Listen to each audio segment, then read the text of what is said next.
streaming. I'm Jesse Steele. I wear many hats, and these are my interesting adventures for the week. Now, behind me is this Hong Kong artwork thing. Well, it's obvious to me what it is, but people might not know. This is Hong Kong has this flower on their flag. It's funny. A lot of governments in Mandarin-speaking countries have flowers as their logos. Taiwan, where I'm in, has one of those. But this is it's wilting. It's got blood on it. Someone died. The police were shooting people in the face with rubber bullets. There was one. It looked like they were getting shot, but it was actually a rubber bullet being shot or a tear gas can being shot somewhere else. But it looked like a gun when it was a baton. It's like, why were the police pointing the baton at the person anyway? So, like that's, yeah. Anyhow, I'm going to be talking about that later. But I'm explaining this picture behind me. No, I'm not going to take this and put it up on my 500px site. But if you look here at the logo, God Bless HK is the Twitter username.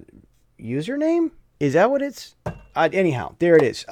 This has been a fascinating week. Yes, in the Taiwan special, I'm going to be talking about the situation with Hong Kong, and I'm going to give my perspective from someone being in Taiwan. Okay, overview of important things to consider.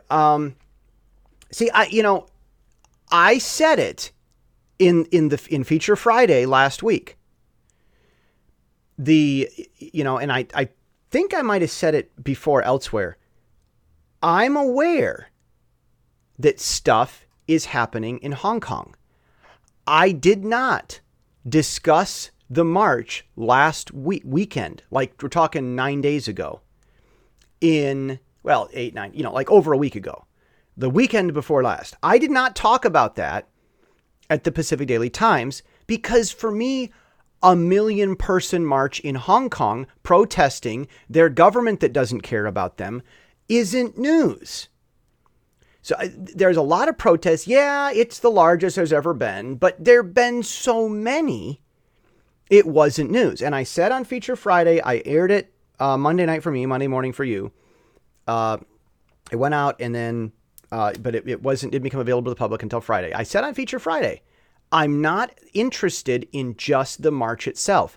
I'm interested in the reaction, in the response. And that was the astonishing thing. Now, again, I don't act conventionally.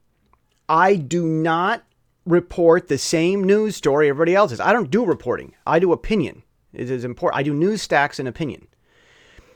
Everybody and their mom and their dog are talking about the protests in Hong Kong. Oh, there's protests in Hong Kong and the government wants to. Okay, all right. Well, if you've been paying attention to this channel and you've been listening to the podcast, you understand what's going on here.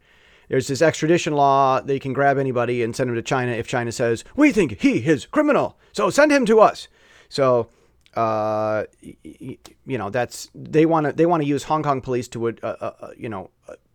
arrest anybody going through town. Okay.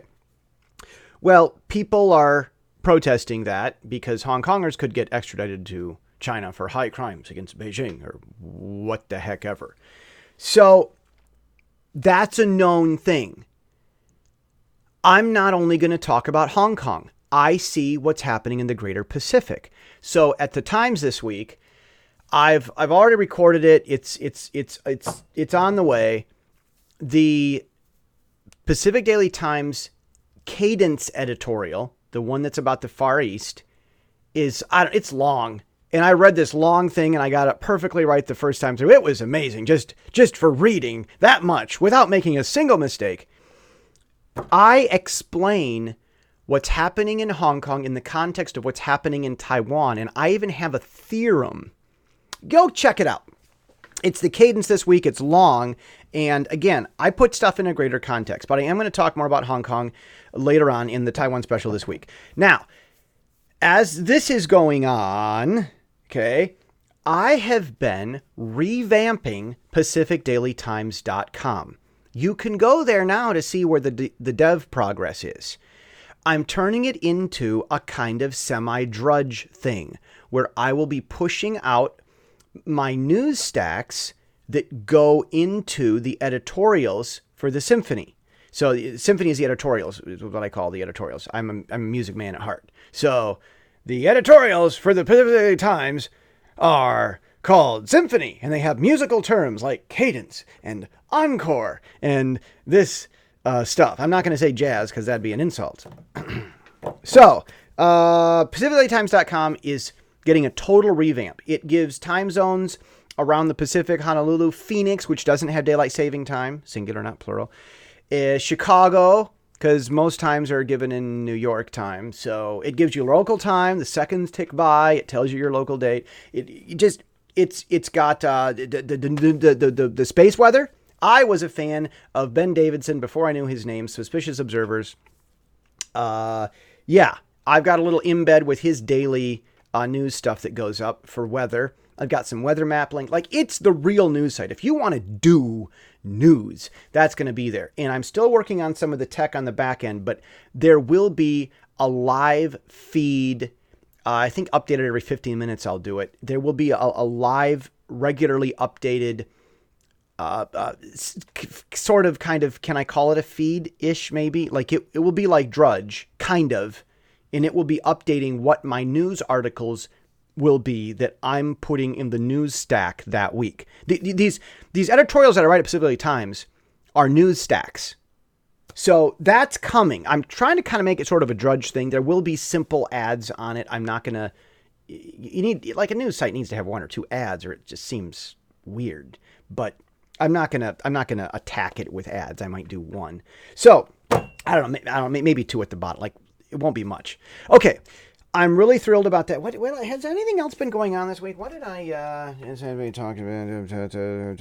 Oh yeah. I've got this new Taiwan schedule theorem, which is at the Times. Go check that out. I have no idea what this is. This is yeah. Okay. You know what? I kind of sort of think that's gonna be it for the week. Yes, I think last week I mentioned some stuff about an English curriculum. I'm tidying up that a little bit with Pinkwright, but for the most part, I've got the curriculum done.